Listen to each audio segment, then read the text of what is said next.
Saint Dmitri Rostov says that many people, and I would say most people, are unaware of inner prayer, unaware that it actually exists, unaware that it is required by all of us. Well, I can't do that, I'm not a monk, I can't spend time, in solitude. It's nothing to do with that. This is, inner prayer is actually communication with God. But for the most time, we don't see this interior prayer, we don't recognize it.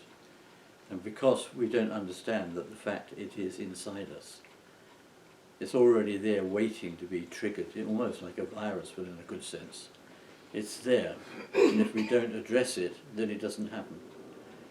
So what do we do instead? Well, which is not bad, we go to church, we read Akathis, we read from the prayer book. These are beautiful prayers that we have been given by the saints. But it's not interior prayer, it's outer prayer, exterior prayer. And St. Dmitri says that this is for, well, let me give you,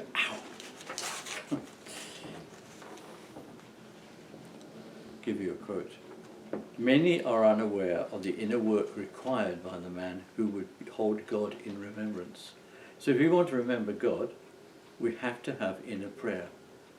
Because you can't do it with outer prayer alone. It's not that outer prayer is not good, but it's insufficient. We have to have inner prayer, which is communion with God. But no, we only use the prayers that we find in the prayer book, which are good, of course, but it's not the essence of it. Father Sophrony used to talk about it when saying the Jesus prayer, it becomes sweet. A sweetness, you actually feel something different. You don't say the prayer in order to have that effect. We're not, not going on drugs or something. But no, it is something very practical and very definite and very, very necessary. You can't say, well, that's what monastics do, so, I don't have to do that. We all have to. But there's various degrees of what does it say, success. Secret communion with God in the heart. And if we don't have that, then we don't know the profit that it gives us and the sweetness that comes from that prayer. And St. Dmitri says that we're like a man who's been born blind. He can feel the warmth of the sun, but he's never seen it. And this is the same with inner prayer. Inner prayer has a warmth, not in a physical sense, or maybe it does as well, but it's there for all of us, but we don't recognize it, and so we give up very easily. Inner spiritual training. And this really impressed me, that St. Dmitri says the inner training is by God himself, Christ himself. He told us how to pray. When you pray, enter into your closet, little room, whatever, and pray to God in secret. That's not the same as praying to God in church. In external sense, of course it is, because once you've got the prayer, it's whatever you are, you've got this prayer. This is amazing. It's communication with God that's secret. So you can be with a crowd of people in a room and have that contact with God. Remembrance of God. And that is amazing. And by practicing the Jesus prayer, Jesus prayer teaches us. Now, each one of us has a different experience. You say the prayer, and it has a different effect on us. It's not standard, but it is there. And the most amazing thing is that it's already there, inside us. So that saying, when Christ says, the kingdom of heaven is within you, and you think about, well, what can that mean? What does it mean? Well, when you start practicing inner prayer, you suddenly realize that's what it means. There's a whole world inside us that is deeper and much more deeper than anything that we could imagine. But we don't tap it, we don't apply it. When you pray, enter into your closet, pray to your Father in secret. And that's because there is a duality. There's two sides to man, two sides. One is exterior and the other one is interior.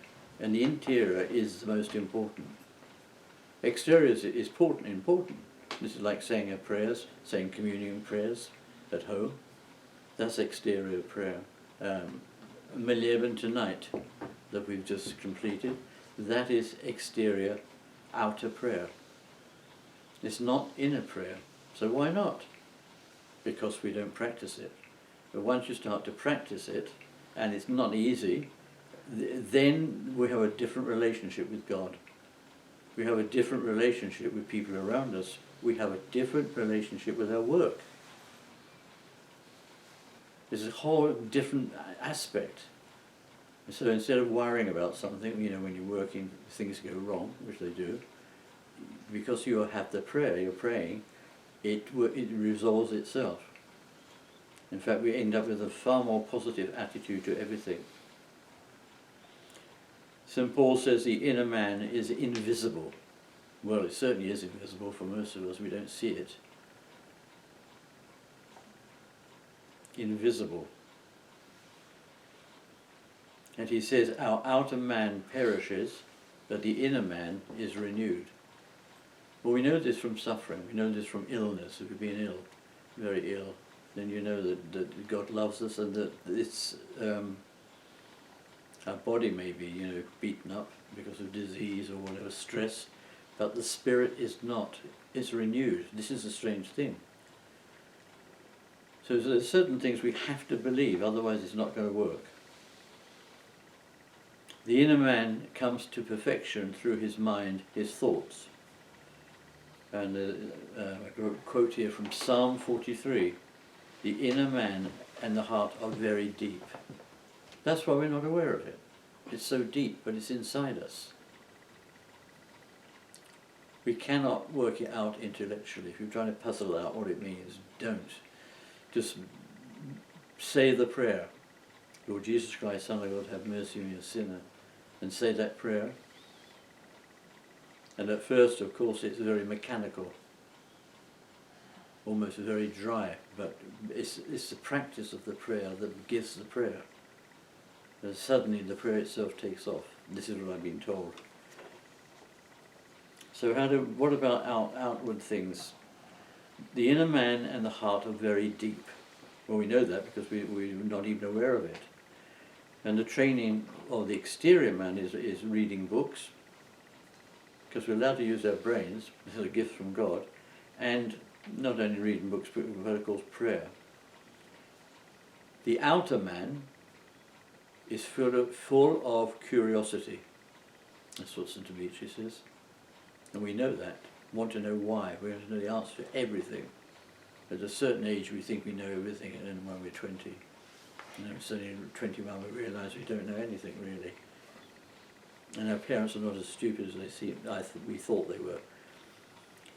This comes with time and with age as we get older. They say you get wiser as you get older. I'm not quite sure about that. I don't quite agree. Depends on the person. Desiring to know all things.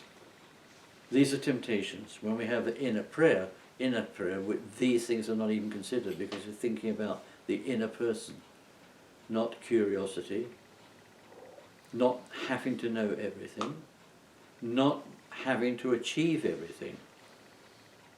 I think that's very hard, actually, not to have ambition. Is ambition bad? I don't think it is. But without the prayer, it is. That if we start practicing the prayer, so let's look at it on a practical level. You've got to make a job decision, a new job. You sit and you worry about it and you work it out intellectually, which of course you do because you have a brain. But it's good to actually pray. And I mean prayer, the prayer of the heart, the Jesus prayer, before you do something. Somebody told me, wait 3 days before you answer something. In those 3 days you've got a chance to pray. And what is the answer? Nothing that we expected. Not what we thought would happen, does not happen. But it's something even better. It's never negative. It's negative when we try it, because we say, I'm praying and I don't seem to get anywhere.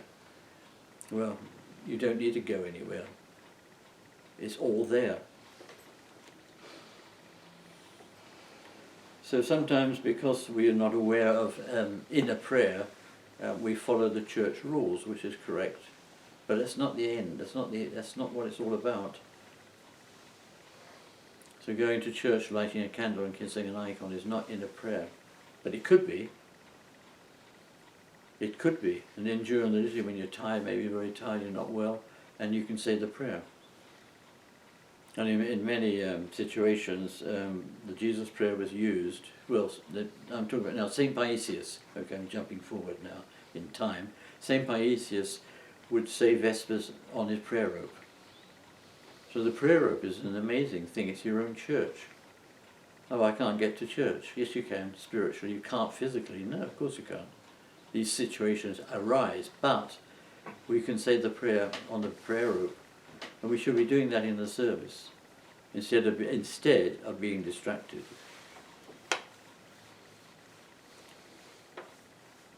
There was an abbot, a desert father called Philimon, and a young brother monk called John went to see him and said, I see my mind is distracted and wanders hither and thither where it should not. And Philimon replied, this is a sickness. Your mind wandering is a sickness suffered by those who are external, and it remains in you. It remains in you because the love of God is not yet perfect. And that's our problem.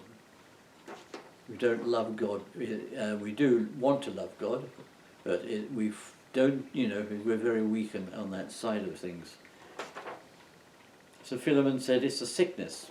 He didn't say, well, just concentrate on one prayer. No, it's you have to see it's a sickness, and we have to think about it.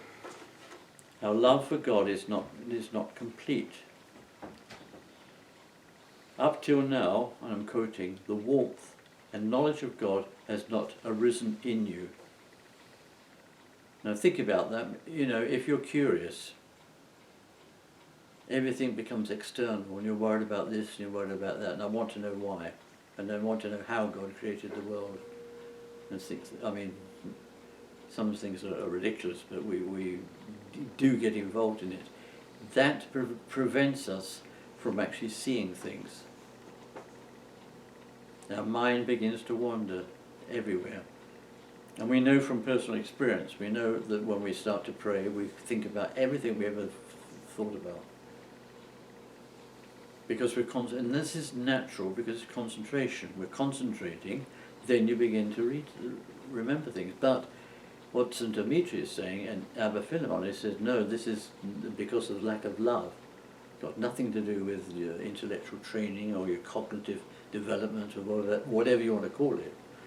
It's to do with your relationship with God. So I try to pray and I can't. Why am I not being able to pray?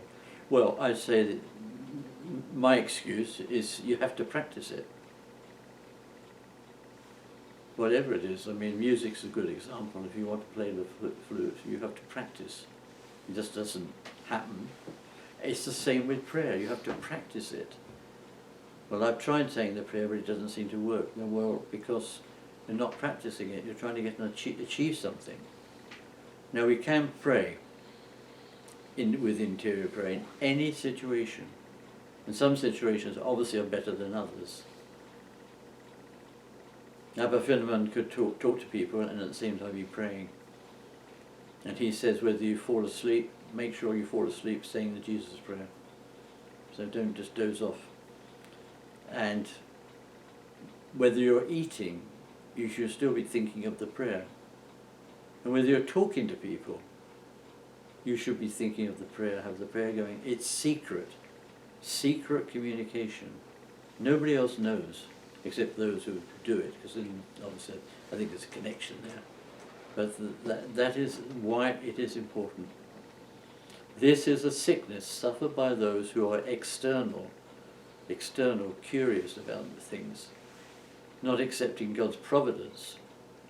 If we accept God's providence, then we're not curious. I think it's exciting. Maybe there's a big adventure ahead of you and you don't know. but God will reveal it in his time. In the meantime, practice secret, it's always the word secret, meditation in your heart. This will cleanse your mind of this sickness. Now Philimon, I looked him up actually as a desert father, there isn't very much. But he was a hieromonk, he was a priest monk. And when he served liturgy, he could see an angel standing on the right side of the altar. He doesn't elaborate on it, just mentioned it.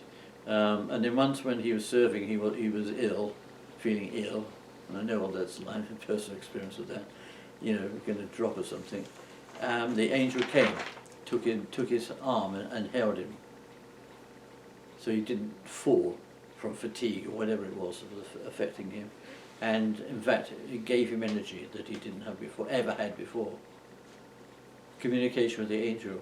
Another thing which is strange, I find strange, that Philimon had a book and he wrote down whoever came to Precustia, came to church, received communion, wrote their names down. People who didn't go to church very much or didn't receive Precustia, he crossed their name off. If he had them in the book, he would cross it off. As soon as he did that, that person became ill and died 3 days later. It's quite an ordeal for somebody.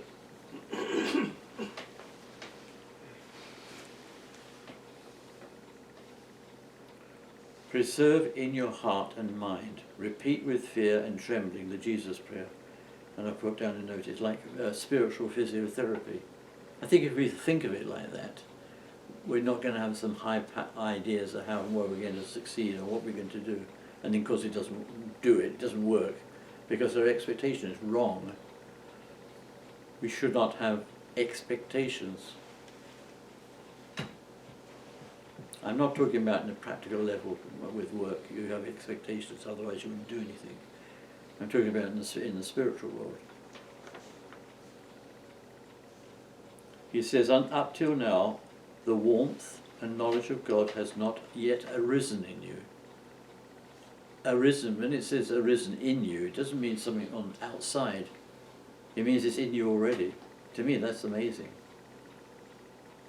So we need to pray so that suddenly we realize that we have this power. And it is a power. And it's sweet. In the meantime, practice secret meditation in your heart. This will cleanse your mind of this sickness. What is secret meditation? And Philimon answered, preserve in your heart and mind. Repeat with fear and tremble the Jesus prayer. After a while, the brother John, began to taste the sweetness of this prayer. All the time when you drop in, sleep, eat, drink, or talk with someone, keep your heart working secretly. Sometimes meditate on a verse from the Psalms, sometimes the Jesus prayer. But he says inner work must begin as soon as possible.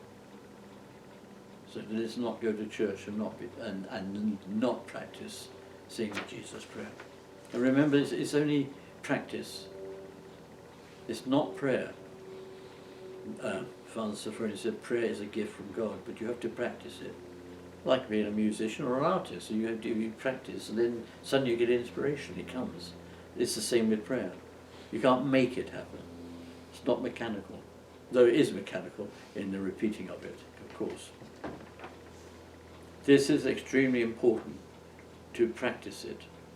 The material closet of a man who is silent embraces only the man himself, but the inner closet holds God and all the kingdom of heaven.